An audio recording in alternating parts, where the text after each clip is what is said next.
Hi everyone, welcome back to the channel. I'm the big dog in the room. This is Big Dog Still Gaming. We're coming off a pretty busy week in the world of gaming. We saw the release trailer for perhaps what may end up being the game of the year in a game called Immortals of Avium. The game is touted as being a FPS style magic based combat game.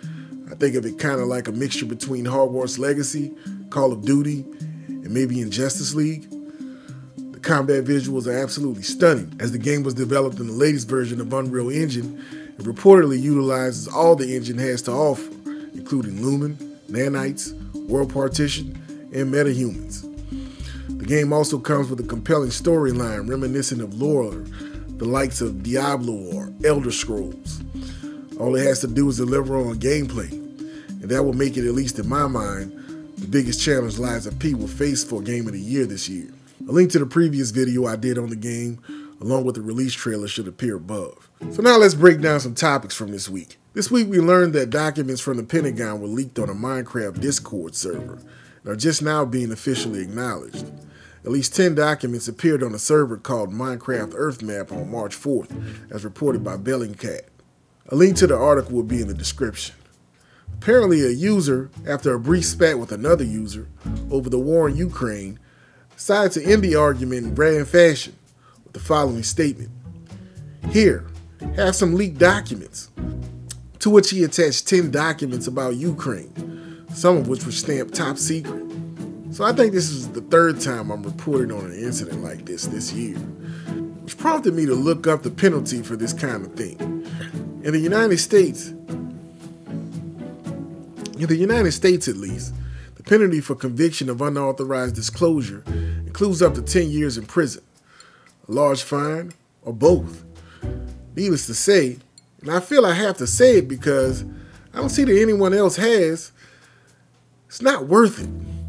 If you guys find yourselves in the middle of one of these intellectual jousting matches online, and you know you have an ace up your sleeve that involves top secret documents from your job, don't do it. Save yourself and your family some heartache. Just walk away. Your life only goes downhill from there. Microsoft was back in the news this week. Not like they ever left, but a new wrinkle has emerged surrounding the corporation's acquisition of Activision Blizzard. Perhaps some of you remember from some of our previous coverage on the topic, the group of so-called gamers that filed a lawsuit in California a few months back challenging the acquisition. They're now renewing their efforts as the previous attempt failed in courts. The original case was dismissed, citing a failure to present enough information to back claims that the acquisition would harm industry competition. This latest iteration of their lawsuit is a 73-page document containing redacted assertions derived from Microsoft internal documents, as well as information derived from rival competitor Sony Interactive Entertainment, which comes at no surprise. It's rare for non-corporate entities to have the finances to fight a case like this, especially against a giant like Microsoft, and to do so twice no less.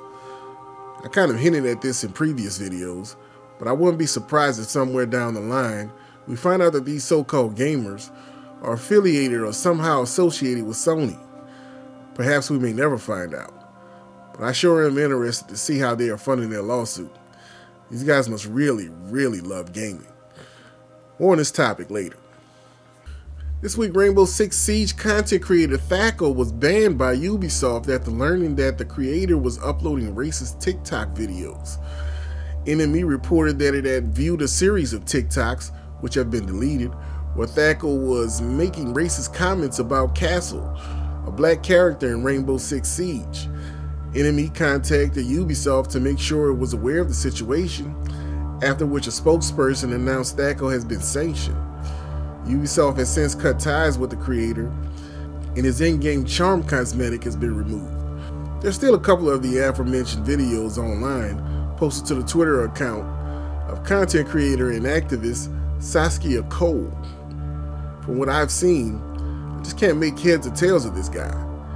Anyways, a link is provided in the description. You guys can judge for yourselves. Just off the heels of a cyber attack where data and source code information was stolen by unknown assailants, League of Legends, the popular online multiplayer, has another debacle to contend with. This week, players discovered a glitch with one of the support items called the Watchful Ward Stone. For those of you that are unfamiliar, a support player is the backbone of any League of Legends team. They're the ones who bring the skills and utility to tie the whole team together, offering the assistance where necessary and help everyone else do their job effectively throughout all stages of the game. This glitch allows supports to completely deviate from traditional builds and instead go for full ability power builds that they can finish in less than 20 minutes.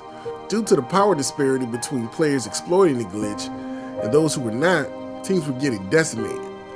According to an article by Esports, the glitch was discovered when League of Legends players will first sell the Vigilant Ward Stone, which is an upgraded version of the Watchful Ward Stone. After the sale, the player could then repeatedly buy and sell Watchful Ward Stone while standing in base, which would give the player more gold than they would lose after multiple cycles of selling and buying. After a while, the player would have enough gold to completely buy their full 6-item build, while the rest of the lobby would still be on their 2nd or 3rd item at most. The burst of gold and power would be enough to turn the tides in any skirmish or team fight, breaking the game and causing a full shift in momentum. In response, the League development team quickly disabled the ward item on the same day and flagged that they are already working on a solution. So I guess the fun is over. So on a much lighter note, with all the crazy stuff going on in the world this week, you might be happy to know that you, like me, are a part of a much larger community than you think. I'm talking about the community of gamers. The results of a recent study have revealed that almost half the Earth's population plays video games in some form or another. This is quite an impressive statistic, given video games have only been available commercially since 1972, with the launch of the first video game console dubbed the Odyssey by Magnavox. Just think, in only 51 years, the number of video game consumers has grown to over 3.7 billion people. Imagine where we'll be in another 50 years. So that's all I have for this one. Hope you guys enjoyed the video. Don't forget to like, share, and subscribe, and follow me on Facebook and Twitter. Once again, don't forget, I'm the big dog in the room, and this is Big Dog Still Gaming. See you guys on the next one.